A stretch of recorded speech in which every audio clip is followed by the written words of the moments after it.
Hello বন্ধুরা, তোমরা সবাই কেমন আছো? আশা করি খুব ভালো আছো। মিস্টার অ্যান্ড মিসেস লাইফস্টাইল চ্যানেলে তোমাদের সবাইকে জানাই স্বাগত। দেখতে পাচ্ছ আমি কোথায় এসেছি? বুঝতে পারছো না? এটা একটা নিমন্ত্রণ বাড়িতে। এখানে এসে কি কি করলাম, দাঁড়াও তোমাদেরকে সব দেখাবো। আর কি কি খাওয়া দাওয়া করলাম নিশ্চয়ই জানার ইচ্ছা আছে। তবে এক ঝলকে আমাদের নয়নের মনির সঙ্গে একটু সাক্ষাৎ করে নাও। এই দেখো আমাদের নয়নের মণি কি সুন্দর বসে আছে, কি সুন্দর লাগছে আমার গোপু সোনাকে। লাইটিং দিয়ে আরও সুন্দর লাগছে। এবার চলো কি খাওয়া দাওয়া করলাম তোমাদেরকে সব কিছু ডিটেলসে দেখাবো। আগে দেখে নাও কোথায় এসেছি আমি। এটা হলো গিয়ে একটা অনুষ্ঠান বাড়ি। চলো আগে ভেতরে ঢুকে দেখা যাক। দেখতে পাচ্ছ প্রচুর মানুষের ভিড় ভাড় একটু সরিয়ে পাশ কাটিয়ে এখানে ঢুকে পড়েছি।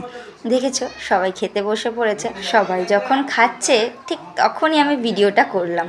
ব্যাস সবাই তো খুব লজ্জা পেয়ে গেছে, তাই বেশিক্ষণ আর ওদের খাওয়া দাওয়া আর ডিস্টার্ব করলাম না, ওখান থেকে বেরিয়ে চলে আসলাম। তাহলে এবার চলো মেন কোর্সে যাওয়া যাক। এই দেখো এবার আমি বসে পড়লাম। আমার সামনে প্লেট দিয়ে গেছে আর লেবুও দিয়ে গেছে। বাঙালি বাড়ির অনুষ্ঠান বলে কথা, সবার প্রথম লেবু আর নুনটা দিয়েই স্টার্টিং হয়। যারা যারা খেয়েছো তারা নিশ্চয়ই জানবে। নুন লেবু দেওয়া হয়ে যাওয়ার পরেই এই যে জল দিতে লেগে গেল। এরপরে চলে আসলো ভাত। তবে যে সার্ভ করছে সে মোটেই ভালোভাবে সার্ভ করতে পারছে না, কি জানি তার কি হয়েছে। দেখেছো এই যে আমার দেওর মশাই সার্ভটা মোটেই ঠিকঠাক করতে পারলো না। এক গাদা খানিক আমাকে ভাত দিয়ে চলে গেল। আমি ভিডিও বানাচ্ছি, আমি ওকে কিছু বলিনি বলে ও দিয়েই যাচ্ছে।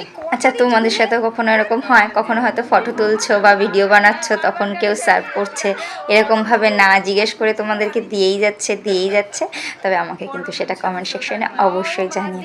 আর ওই যে ঘুড়িওয়ালা একটা লোক দাঁড়িয়ে আছে দেখতে পাচ্ছ চশমা পরে, উনি হলো গিয়ে আমাদের রাঁধুনি। তবে রান্নাটা কিন্তু দুর্দান্ত হয়েছে, খুব সুন্দর হয়েছে।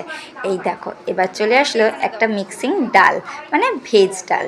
এই ডালটা খেতে কিন্তু অসাধারণ হয়েছে। আমি কিন্তু ডালটার জন্য অপেক্ষা করছি, কারণ আমি ডাল সব থেকে বেশি ভালো খাই। এরপরে চলে আসলো কুরকুরে আলু ভাজা, তাও আবার কারি পাতা আর বাদাম দিয়ে। তোমরা কুরকুরে আলু ভাজা কারি পাতা বাদাম দিয়ে কেউ খেয়েছো? খুব ভালো খেতে, একবার বাড়িতে বানিয়ে খেয়ে দেখো। সিম্পল খাবার কিন্তু খুব ভালো খেতে। আর এইটা চলে আসলো পটল চিংড়িটা না অসাধারণ হয়েছে, এখনও যেন জিভে লেগে আছে, এত সুন্দর টেস্টি হয়েছে। আমি চিংড়ি মাছ টাছ অত ভালো খাই না জানো তো, কিন্তু পটলটা কিন্তু খেয়েছি, আমার খুব ভালো লেগেছে খেতে। আর এইটা চলে আসলো মাছ। কি মাছ আমি অত শত জানি না, আমি তোমাদেরকে আগেও বলেছি মাছ টাছ আমি অত ভালো খাই না, কিন্তু কী মাছ এটা আমি তাও জানি না। আর আমার দেওর বাবু বেছে বড় দেখে একটা মাছ আমাকে দিয়েছে। খেতে পারি বলো? নষ্ট হবে তাও জেনে আমাকে একটা বড় দেখে মাছের পিস দিয়ে দিয়েছে। এই দেখো দেখেছো, খেতে পারলাম না, সব পড়েই রইলো। সবার খাওয়া দাওয়া মোটামুটি কমপ্লিট, আমি তখনও খাচ্ছি। এরপরে চলে আসলো চাটনি, টমেটো দিয়ে আমসত্ত্ব দিয়ে আর বিভিন্ন ড্রাই ফ্রুটস দিয়ে একটা চাটনি। দেখেছো চাটনির সাথে কিন্তু পাঁপড় দেয়। এখানে কিন্তু আমার দেওরবাবু মিস্টেক করে গেছে, চাটনি আগে দিয়েছে পাঁপড় পরে দিয়েছে। এরপরেই দিয়েছে পায়েস, তাই পায়েস দিয়েই অগত্যা পাঁপড় দিয়ে খেলাম, কি আর করব। তারপরে দুটো রসগোল্লা। মিষ্টি আমি একদম খাই না, তাও দেওরবাবু জোর করে দিয়ে দিল। খাওয়া দাওয়া কমপ্লিট করে যেই বাইরে বেরোবো দেখি কি বৃষ্টি, জোরদার একটা বৃষ্টি নেমে আসলো। তাই অগত্যা তাদের বাড়িতে কিছুক্ষণ স্টে করে গেলাম। আচ্ছা আমার ভিডিও তোমাদের কেমন লেগেছে সেটা কিন্তু আমাকে অবশ্যই জানিও।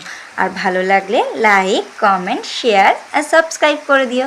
তবে আজ আসি, দেখা হচ্ছে পরের ভিডিওয়ে। বাই।